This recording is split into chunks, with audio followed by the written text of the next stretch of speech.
everybody, welcome back. It's Joe White from Get Life Coaching, and welcome to another edition of Live Free. It is good to be here on this Tuesday. We got blue skies. It's a beautiful day.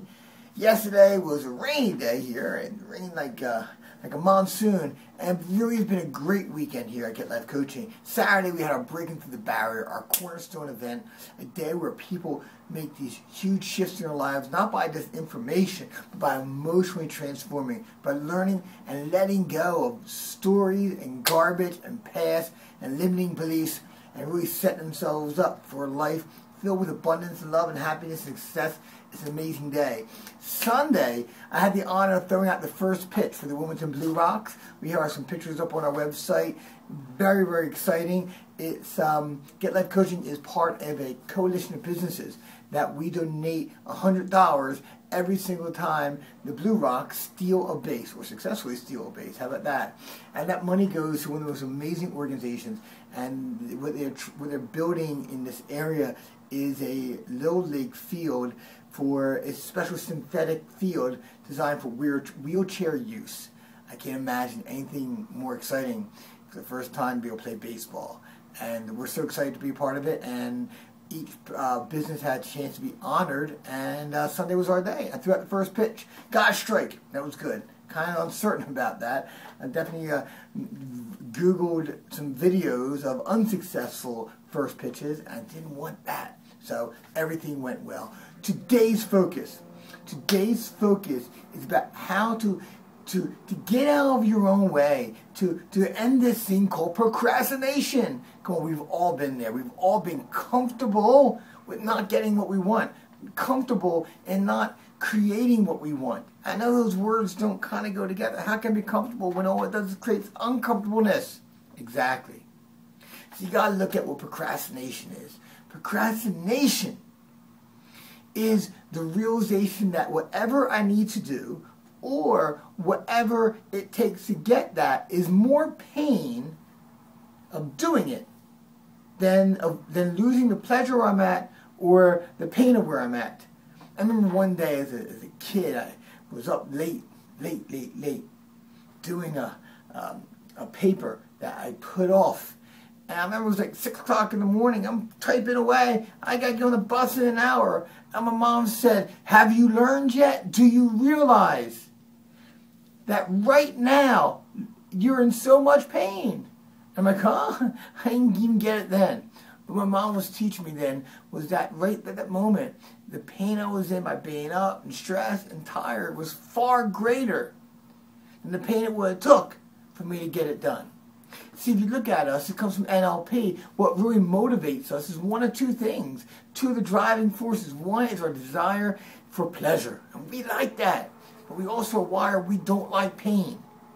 But the real dilemma is not really where it's pain versus pleasure. It's easier to see. We don't always avoid it. But think about this. Come on. We know we can avoid pain and get pleasure. We're going to do that. Or sometimes we know that doing A gives us pain and doing B gives us pleasure. And that's something that seems more obvious. Not always, but a lot of times, yes. But the challenge comes in when there's a pain if we do and pain if we don't. And sometimes it's a double bind. So there's really two keys that really define which way or what's going on. Number one is the pain of the devil that I know versus the devil that I don't know. Or the pain of where I'm at, which is familiar, versus the pain of the unknown. And whatever is most familiar, we're going to gravitate to. I mean, think about this. We're going to, because we can handle that pain, or at least we know how to get through it on a daily basis. So that causes us to gravitate to what's familiar, even though it may not be good for us. And the second key is pain that is either immediate or in the future. And the pain that is in the future is always less than the pain in here. Even though that pain in the future may be far worse, it may cause us more pain, more damage, hurt us more, hurt the people that we love. But it's a pain in the moment that we'll do more to avoid. So we will A, gravitate to pain which is more familiar, and we'll do more to avoid pain that's more immediate. That's the two classifications. So if you want to change, if you're stuck, if you're procrastinating, if you're not following through, what you must do is associate more pain to where you're at and make that pain immediate. So regardless of whatever is unfamiliar, you're going to do more to avoid the pain you're at right now, and you step into the uncertain. You step into the unknown. So what I'm going to do, I'm going to give you 5 questions. 5 questions. I'll say it slow. You can rewind this. And when you're stuck, answer these questions. If you don't think these can change your life, okay, these are the same 5 questions I used to quit smoking decades ago. Well, a decade, 10 years, 11 years ago, probably 13 if I really give it a chance to kind of think about it a little bit more introspectively. But these are powerful questions. Now the key to these questions is to dig deep. The key to these questions is to really understand and get emotional connection. And that's where the biggest issue here is, as human beings, we don't like pain. So when we feel pain, we want to pull back. When we pull back, we lose the effectiveness.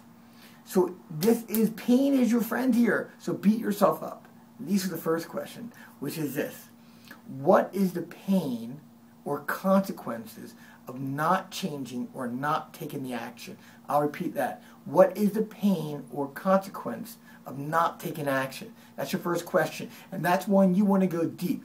Think about every situation, how it affects you, your loved one, your parents, your business, your family, your health, your relationship with God. The more pain, I had like 3-4 pages where I was wanting to quit smoking. The second question is, what is the pleasure of not changing? Pleasure of staying the same. And your brain may say, Joe, nothing. There is no pleasure. Garbage. There is always pleasure. And these pleasures are your side benefits. It's important to recognize. So the smokers, the pleasure is what? Okay? That you get to take the break. You get to supposedly relax. You get to connect with other people.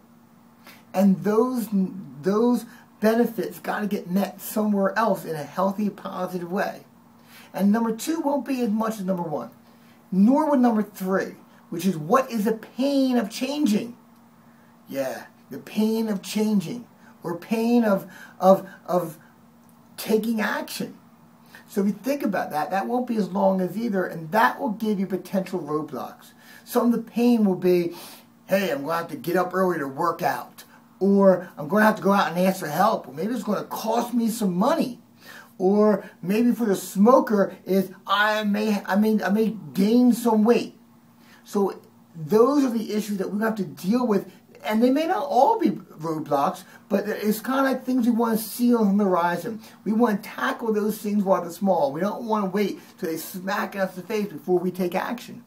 The 4th question, which is as important, if not more important than number 1, what is a pleasure of taking action or the pleasure of changing? What is a pleasure of taking action or the pleasure of changing? This question is so important, because even though pain will motivate you to take action, pain doesn't take us to the final end point. What will get us there is pleasure, a compelling future. So create a rich answer there, detail-oriented, and more weighted than the pain of changing. Okay, you want to make sure that 4 is greater than number 1. And then the last one is, why must I change, or why must I take action now? That's your final argument. You presented all the evidence to the jury, and now it's your final argument. And have to make it compelling. Compelling versus who? You. In order for you to take action. So there are your 4 questions. If you didn't get them, rewind this. This is a valuable concept. And I'll talk more about this in the future, because I could take so many points here and kind of break them out. But I wanted to give you this. Give this little piece of information right now. So I hope you enjoyed this. Until next time, live free. My name is Joe White from Get Life Coaching. I will see you soon. Bye-bye.